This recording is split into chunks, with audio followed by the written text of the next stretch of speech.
The adoption by the dairy community. So 3 insights. Number 1 is that adoption is challenging.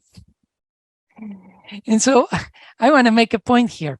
We can very quickly jump to the bottom paragraph here and start thinking about all of these practical implementation barriers. I mean, we've been talking about this, a lot of us have.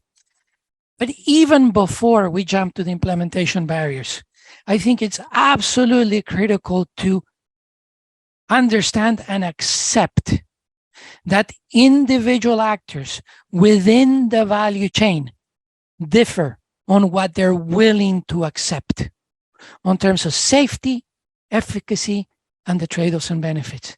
This is critical. This is critical because some people are more willing to take risk. Some people are going to be less willing to take risk.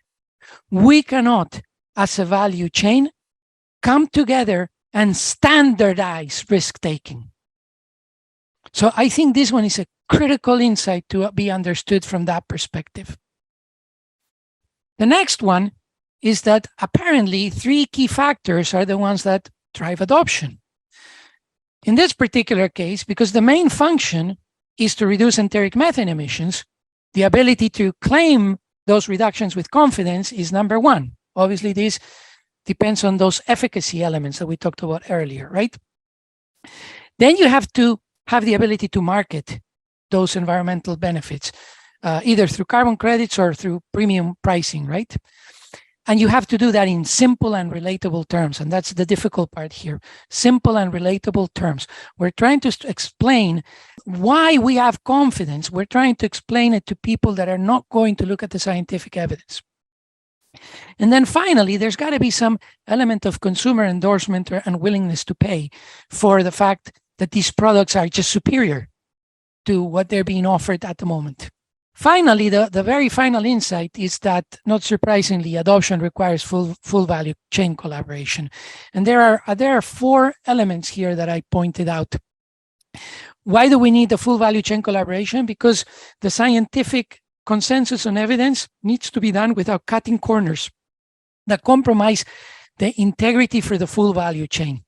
I mentioned, it sounds contradictory because I mentioned that different actors are willing to run different risks, but there are some risks, but we cannot run, right? Because the entire sector would be in trouble, right? And so for that purpose, there's some elements that we have to agree on. Collaboration between natural and social science are required because we need to address some of these attitude and behavioral factors for technology adoption that talks about addressing some of those barriers that I didn't want to delve on. The fact that all segments of the supply chain collaborate to co-create these adoption strategies, that means that, you know, the economic value part of the collaboration is not only one actor that creates the value on their own. You know, it requires collaboration across the supply chain. And then finally, the element that education and training is required for many really in the value chain to be able to make the options that they feel comfortable with, right? And so at this point in time, the summary for this basically is that clarity and motivation empower adoption. And this is primarily driven, it's got an element of collaboration that cannot be, you know, underscored. We need clarity because we need to talk in simple and relatable terms. We need the motivation, but we need to understand all of the moving pieces because the value is really created from the collaboration.